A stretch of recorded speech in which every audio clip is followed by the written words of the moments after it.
So good evening dear students of grade 10.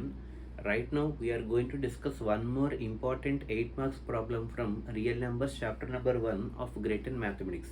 Already గత 2 to 3 video classes కనుక మీరు observe చేస్తే రూట్ 2 రూట్ 3ని ఇర్రేషనల్ అని చెప్పి ప్రూవ్ చేయడం జరిగింది. అదే మోడల్లో జస్ట్ ఇంకొక నెంబర్ అనమాట రూట్ 5. కాబట్టి ఎగ్జామ్కి వెళ్ళే ముందు ఈ 3 సమ్స్ కూడా ఒకసారి బాగా చూసుకోండి. ఓకే, రూట్ 2 రూట్ 3 రూట్ 5ని ఇర్రేషనల్ అని చెప్పి మనం ప్రూవ్ చేయబోతున్నాం అనమాట. సో రూట్ 2 రూట్ 3 ఏ మెథడ్లో అయితే చేసామో రూట్ 5 కూడా అదే మోడల్లో చేయాలన్నమాట. జస్ట్ ఒక నెంబర్ మారుతుంది అంతే తప్ప విధానం అయితే అదే సేమ్ టు సేమ్ ప్రాసెస్ అనమాట. So without wasting time we shall start discussing the problem. Okay, so question చూడండి. So prove that root 5 as irrational. Root 5ని ఎలా ప్రూవ్ చేయమంటున్నాం? ఇర్రేషనల్ అని చెప్పి మనం ప్రూవ్ చేయాల్సి వస్తుంది. అయితే మీకు ఆల్రెడీ చెప్పాను, ఏదైనా సరే ఒక ఇర్రేషనల్ అని చెప్పి ప్రూవ్ చేయాలి అంటే మనం ఎంచుకునే మెథడ్ పేరు కాంట్రాడిక్షన్ మెథడ్ అంటాం. ఏమంటామండి ఆ మెథడ్ పేరు? కాంట్రాడిక్షన్ ప్రాసెస్ లేదా కాంట్రాడిక్షన్ మెథడ్. అంటే ఏంటి కాంట్రాడిక్షన్ మెథడ్ అంటే ఏంటి అంటే వాడిచ్చినటువంటి స్టేట్మెంట్కి ఆపోజిట్ వేలో అజంప్షన్ చేసుకుంటాము. వాడిచ్చినటువంటి స్టేట్మెంట్ అంటే ఏంటి? రూట్ 5ని ఇర్రేషనల్ అని చెప్పి ప్రూవ్ చేయమంటున్నాడు. బట్ ఆపోజిట్ వే అంటే ఏంటి? రూట్ 5ని రేషనల్ అని చెప్పి మనం అజంప్షన్ చేసుకుంటాం. దాన్ని మనం కాంట్రాడిక్షన్ అంటాం. చూడండి మీకు అర్థమైపోతుంది. So by the process of contradiction, ఆ మెథడ్ పేరేంటి? By the process of contradiction let us assume root 5ని ఆపోజిట్ వే అంటే ఇర్రేషనల్కి ఆపోజిట్ ఏంటి? రేషనల్ అని చెప్పి అజంప్షన్ చేసుకుంటాం. దాన్ని మనం ఏమంటాం? కాంట్రాడిక్షన్ మెథడ్ అంటాం. కాబట్టి రేషనల్ కాబట్టి రూట్ 5ని A/B ఫామ్ లేదా P/Q ఫామ్ రాసుకోవచ్చు లేదా అంటే A/B ఫామ్లో రాసుకున్నాను. సచ్ దట్ ఇప్పుడు ఆ 2 నెంబర్స్ ఏమవ్వాలి? A, B అనేవి కో ప్రైమ్స్ అవ్వాలి. ఓకే, కో ప్రైమ్స్ అవ్వాలి. మీకు ఆల్రెడీ మీనింగ్ కూడా చెప్పాను. కో ప్రైమ్స్ అంటే ఏంటి? A, Bకి 1 అనే నెంబర్ తప్ప రిమైనింగ్ ఏ నెంబర్స్ కూడా కామన్ ఫ్యాక్టర్స్గా రాకూడదు. అర్థమైందా లేదా?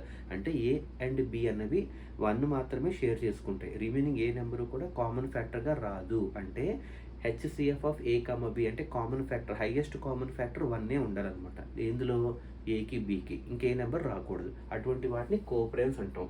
ఆ రూపంలో మనం అజ్యూమ్ చేసుకోవాలి A/B. Okay, so root 5 equal to A/B కాబట్టి బై బి అటువైపు వెళ్తే ఇంటూ బి అంటే root 5 into B equal to A.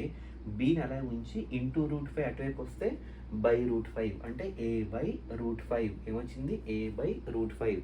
Squaring on both sides చేస్తే B అనేది B² అయింది. A²/5 అంటే రూట్ 5 హోల్ స్క్వేర్ అంటే స్క్వేర్ రూట్ పోయి A²/5 మిగిలింది అనమాట. స్క్వేరింగ్ చేస్తే ఏమైంది? A అనేది A² అయింది. రూట్² 5 మిగిలింది. అంటే B² ఈక్వల్ టు A²/5 ఏమొచ్చింది? B² ఈక్వల్ టు A²/5 వచ్చింది. అంటే దీన్ని బట్టి దీన్ని ఈక్వేషన్ 1 అనుకున్నాను. ఇప్పుడు మీరు జాగ్రత్తగా స్టడీ చేస్తే ఈక్వేషన్ 1లో A² అనే ఒక పాజిటివ్ ఇంటిజర్ని 5 అనే ప్రైమ్ నెంబర్, 5 అంటే ప్రైమ్ నెంబరే కదా, అంటే P అనుకోవచ్చు లేదా? అంటే ఒక ప్రైమ్ నెంబర్ అయినటువంటి P ఏం చేస్తుంది? A²ని డివైడ్ చేస్తుంది. లేదు A²/5 అంటే 5 డివైడ్ చేస్తుంది ఎవరిని? A²ని. అంటే అదే ప్రైమ్ నెంబరు A² డివైడ్ చేస్తే ఏని కూడా ఏం చేయాలి? డివైడ్ చేయాలి. అవునా? ఇది మన థియరం ఉంది. P అనే ఒక ప్రైమ్ నెంబర్, ఇక్కడ ప్రైమ్ నెంబర్ ఎవరు? 5. A² డివైడ్ చేస్తే అదే ప్రైమ్ నెంబర్ ఏని కూడా డివైడ్ చేయాలి. కాబట్టి ఏని డివైడ్ చేస్తుంది A/5 ఈక్వల్ టు దాన్ని నేను ఏమనుకుంటున్నాను? C అనుకుంటున్నాను, మనకు తెలియదు కాబట్టి. కాబట్టి A ఈక్వల్ టు బై 5 అటువైపు వెళ్తే ఇంటూ 5 అంటే 5C. మళ్ళీ స్క్వేరింగ్ చేస్తే ఏమవుతుంది? A² equal to 5² 25C². అంటే A² ప్లేస్లో ఎంత తీసుకోవచ్చు? 25C². A² ప్లేస్లో 25C². ఈ వాల్యూ తీసుకొచ్చి ఈక్వేషన్ 1 చూడండి, అందులో సబ్స్టిట్యూట్ చేయండి. ఈక్వేషన్ 1 ఏంటి? B² ఈక్వల్ టు A²/5 అంటే B² ఈక్వల్ టు A² అంటే A² ప్లేస్లో ఎంత వేసాను? 25C² బై డినామినేటర్లో 5 అనమాట. సో కాబట్టి 5 5 25 కాబట్టి B² equal to 5C². B² equal to 5C² అంటే 5C² ఈక్వల్ టు B². మళ్ళీ C² ఈక్వల్ టు 5 అటువైపు వెళ్తే ఏమవుతుంది? బై 5 అవుతుంది. అంటే B²/5 ఏమైంది? B²/5 అయింది అనమాట. మళ్ళీ దీని ఈక్వేషన్ 2 కనుక అనుకుంటే ఇప్పుడు చూడండి, 5 అనే ప్రైమ్ నెంబర్ సేమ్ ఇందాకలాగే 5 అనే ప్రైమ్ నెంబరు ఇందాకలా A² డివైడ్ చేసింది. ఇప్పుడు B² డివైడ్ చేస్తుందా లేదా? అంటే 5 అనే ప్రైమ్ నెంబరు B² డివైడ్ చేస్తే అదే 5 అనే ప్రైమ్ నెంబరు Bని కూడా డివైడ్ చేయాలి. సేమ్ ఇక్కడ ప్రాసెస్ 5 A² డివైడ్ చేస్తే 5 Aని కూడా డివైడ్ చేయాలి.